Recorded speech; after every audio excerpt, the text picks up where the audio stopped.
बाबा बागेश्वर कहा जाने वाला धीरेन्द्र शास्त्री देश में हिंदू सनातन यात्रा निकाल रहा है। हजारों लोग सड़क पर उतारे जा रहे हैं, बड़े बड़े मंच लगाए जा रहे हैं, सैकड़ों की भीड़ दिखाई जा रही है।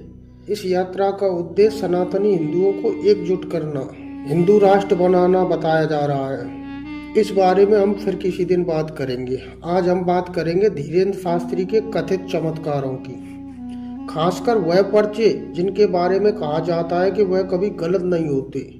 बड़ी बड़ी सभाएं, भीड़ और राजनीतिक समर्थन के बीच इन पर्चों को दिव्य शक्ति का प्रमाण बताया जाता है। आपने सुना होगा बागेश्वर धाम में पर्चे गलत नहीं होते। धीरेन्द्र शास्त्री पर्चे में लिखता है वह सत्य होता है। यह बात सुनने में जितनी चमत्कारी लगती है उतनी दिलचस्प भी। भीड़ में बैठे किसी साधारण से इंसान के साथ कुछ असाधारण होता है। हजारों लोग सांस रोककर देखते हैं और अचानक बाबा कहता है तुम्हारा नाम यही है ना, तुम्हारी समस्या यही है ना, तुम्हारा एड्रेस यही है। वो व्यक्ति चौंक जाता है।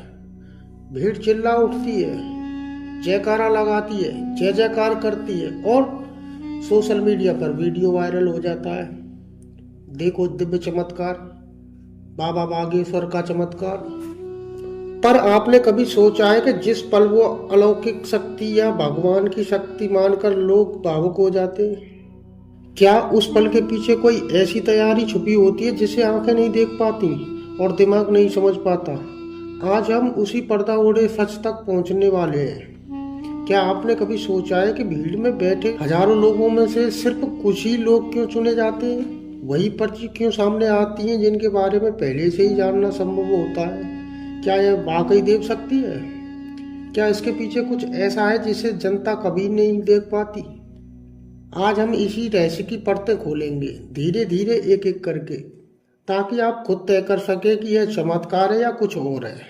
सवाल है बाबा पर्चे में लिखी हुई बातों को कैसे बता देते हैं बिना मिले, बिना पूछे?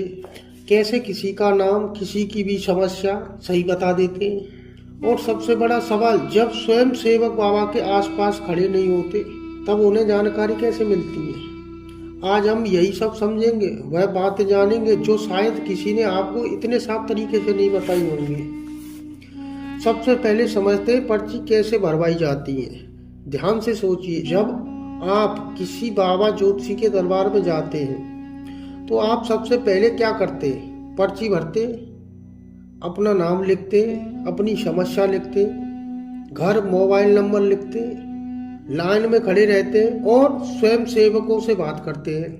मतलब आप अपनी आधी जानकारी खुद ही दे देते हैं। पर्ची में जमा करने के बाद वह कहाँ जाती है, कैसे छांटी जाती है, कौन सी पर्ची ऊपर आएगी और कौन सी नीचे, इसके बारे में आप भक्तों को कुछ भी नहीं पता होता।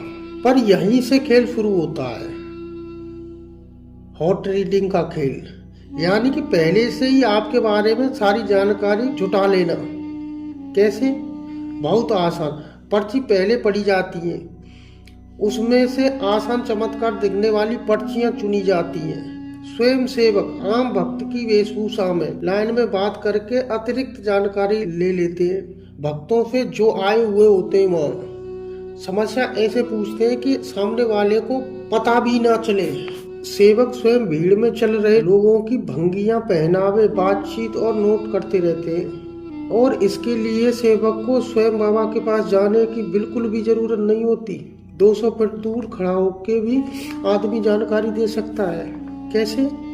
अब लोग कहेंगे धीरेन्द्र शास्त्री तो भीड़ में इशारा करके भी किसी को भी बुला लेता है और उसी वक्त उसका पर्चा बना देता है। तो फिर धोखा कैसे कहा जा सकता है? पर असल चाल यहीं से है। भीड़ में बैठे लोग पहले से ही घंटों लाइन में खड़े होकर पर्चियां भरते, स्वयं सेवकों से बात करते, अपनी तकलीफ बताकर रोते, वीडियो बनाते, नाम लिखते, फोन नंबर तक लिखते। टीम के लोगों को पहले से ही सब पता होता है कि भीड़ में कौन कौन आया है, किसका दर्द क्या है, कौन बहुत भावुक है, किसकी कहानी कैमरे पर दिव्य चमत्कार लगने वाली है। पर मंच पर बुलाया भले किसी को भी जाए, लेकिन असल में वह वही व्यक्ति होता है जिसके बारे में पहले से ही काफी संकेत जुटाए जा चुके हैं। अगर कभी सचमुच बिल्कुल नया अनजान आदमी चुन लिया जाए तो कोल्ड रीडिंग, सार्वभौमिक अनुमान, हाव भाव पढ़ना और भक्त द्वारा खुद ही जानकारी उगल देना, यह सब मिलकर चमत्कार बना देते हैं जिससे लोग दिव्य भक्ति समझ लेते हैं। बता दें, कोल्ड रीडिंग वह तरीका है जिससे आपने सामने वाले के बारे में अनुमान इतने सटीक बैठते हैं कि लगता है कि जैसे कोई चमत्कार हो गया हो। जैसे कि मैं आपसे कहूं कि आपके घर में तनाव है, 99% लोग बोलेंगे हाँ बिल्कुल, और मैं कहूं कि कई दिनों से आपके मन में बेचैनी है तो लगभग हर इंसान बोलेगा हाँ। मैं कहूं कि आपके घर में कोई बीमार है तो भारत में ऐसा कौन सा घर है जिसके घर में बीमार ना हो? सबके घर में कोई ना कोई बीमार होता है। यह बात इतनी सार्वभौमिक है कि हर इंसान पर लागू होती है।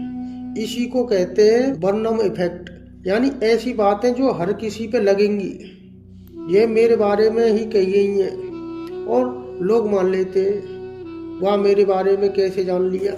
दुनिया में बड़े बड़े जादूगर, मेंटलिस्ट और धार्मिक आयोजक छोटे छोटे इशारों से जानकारी पास करते हैं। यह इशारे इतने सामान्य लगते हैं कि आम लोगों को पता भी नहीं चलता। जैसे सेवक अगर दाएं हाथ से चेहरा छुए, मतलब बुलाए जाने वाले भक्त को स्वास्थ्य से जुड़ी समस्या है। अगर गले को छुए तो समझा जाएगा कि परिवार में झगड़ा है। दुपट्टा ठीक करे तो शादी या रिश्ते में समस्या। ऐसे इशारे किए जाते हैं। इन संकेतों की भाषा पहले से ही तय होती है। पूरी टीम जानती है कि कौन सा संकेत क्या मतलब रखता है। बाबा को सब पता होता है, इसलिए सेवक बाबा के पास खड़े हों या 200 मीटर दूर हों, उनका काम चलता रहता है। अब आते हैं सबसे बड़े सवाल पर, क्या बाबा ईयरपीस पहनते हैं? मैं यह नहीं कहूँगा कि कोई खास बाबा पहनते हैं या नहीं, लेकिन यह सच है। दुनिया भर में स्टेज परफॉर्मर, मेंटलिस्ट, टीवी गुरु, मोटिवेशनल स्पीकर और तमाम बाबा सब ईयरपीस का इस्तेमाल करते हैं। कपड़ों के अंदर, बालों के नीचे या कान के पीछे छोटा सा ईयरपीस लगाया जा सकता है जो कैमरे में दिखता भी नहीं है। दूर से बैठे लोग जानकारी बोलते रहते हैं, जैसे लाल साड़ी वाली महिला जमीन विवाद लेकर आई है, पीछे नीली शर्ट वाला अपने पिता की बीमारी की वजह से आया है, दाएं तरफ वाली लड़की की शादी में दिक्कत चल रही है, और सामने से बाबा यही बात दिव्य शक्ति की तरह बोल देते। लोग चकित तो हो जाते और कहते हैं वाह, यह तो चमत्कार हो गया, यह हनुमान जी की शक्ति है। वही भक्त खुद अपनी जानकारी बता देते। ये सब सबसे आसान है। अक्सर होता क्या है कि बाबा बोलते हैं तुम्हें चिंता है, और भक्त खुद ही बोल देता है हाँ बाबा, मेरे घर में इसकी समस्या है, जमीन का झगड़ा है, ये मेरे परिवार में कोई समस्या है, बीमार है। बस वही खेल खत्म। अब बाबा उसी पर आगे बोल देंगे कि तुम्हारे चाचा तुम्हारे खिलाफ है, तुम्हारी बहन की शादी रुकी है, तुम्हें पैसों की दिक्कत है। भक्त सोचता है अरे वाह, यह तो मेरे मन की बात पढ़ लेते।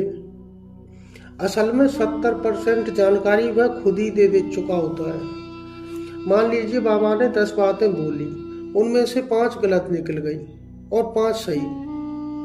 क्या भक्त 5 गलत बातों को याद रखेगा? नहीं, क्योंकि मानव दिमाग की आदत है जो हमारी मान्यता को मजबूर करे, हम वही याद रखते हैं। इसलिए भक्त कहते हैं कि उनकी हर बात सच निकली, जबकि वास्तव में ऐसा नहीं होता। और क्या आपने सोचा है कभी कि अगर बाबा सच में दिव्य शक्ति रखते हैं तो फिर वह हर पर्चे की क्यों नहीं पढ़ सकते? वे सिर्फ कुछ चुनी हुई पर्चियां ही क्यों उठाते? कुछ लोगों को ही क्यों मंच पर बुलाया जाता है? बाकी हजारों भक्तों को चमत्कार क्यों नहीं मिलता? क्योंकि असल में सिर्फ वही पर्चियां चुनी जाती हैं जिनकी जानकारी पहले से ही पक्की होती है। बाकी पर्चियों को नजरअंदाज कर दिया जाता है। यहाँ 2 चीजें अलग करना बहुत जरूरी है। पहला, रियल मैजिक, ये ट्रिक साइकोलॉजी प्रैक्टिस से होता है, मतलब ऐसा विज्ञान जिसे सीखकर कोई भी कर सकता है। दूसरा, एक डिवाइन मैजिक, ऊपर से आई आवाज, दिव्य भक्ति बोल रही है, भविष्य देख लिया, जब ऐसा कहा जाता है तो यह सब सिर्फ दावा है, प्रूफ नहीं। दुनिया में सबसे बड़े जादूगर डेविड कॉपरफील्ड, डैरन ब्राउन, होदनी, ये सब कहते हैं कि हम ट्रिक्स करते, चमत्कार नहीं। पर बाबा लोग कभी यह नहीं कहते कि यह ट्रिक्स है, क्योंकि अगर कह दे तो भक्ति खत्म हो जाएंगे, क्योंकि कोई उन पर विश्वास नहीं करेगा और कोई उनके पास आएगा ही नहीं। सब मनोविज्ञान, मानव व्यवहार और सामाजिक समस्या और टीम वर्क का खेल है। Hot reading, cold reading, signal, earpiece, पहले से चुनी पर्चियां, सार्वभौमिक बातें, भक्त द्वारा खुद ही जानकारी उगल देना, selective memory, stage management, practice, इन सब को मिलाकर दिव्य चमत्कार बना दिया जाता है। इतिहास गवाह जितने भी ऐसे चमत्कारी बाबा पकड़े गए हैं, उनमें से उनके पास ऐसी ही ट्रिक्स निकली थी। तो साथियों, पर्ची की बातें इसलिए सच नहीं होती कि बाबा आपका मन पढ़ लेता है, आपका दिल देख लेता है या आपके घर की समस्या ऊपर से सुन लेता है, बल्कि इसलिए कि यह बहुत पुरानी और बहुत समझदार और बहुत अभ्यास वाली मानव तकनीक है। सबसे बड़ी बात, जब आप किसी पर आंख मूंद कर विश्वास कर लेते, तब हर सामान्य बात में चमत्कार लगने लगता है। अच्छा, ऐसी तथाकथित चमत्कारों पर भरोसा करने से लोगों को क्या क्या नुकसान हो सकते हैं? जब लोग किसी बाबा के चमत्कार पर यकीन करने लग जाते हैं तो वह असली समाधान और वैज्ञानिक तकनीकों से दूर हो जाते हैं।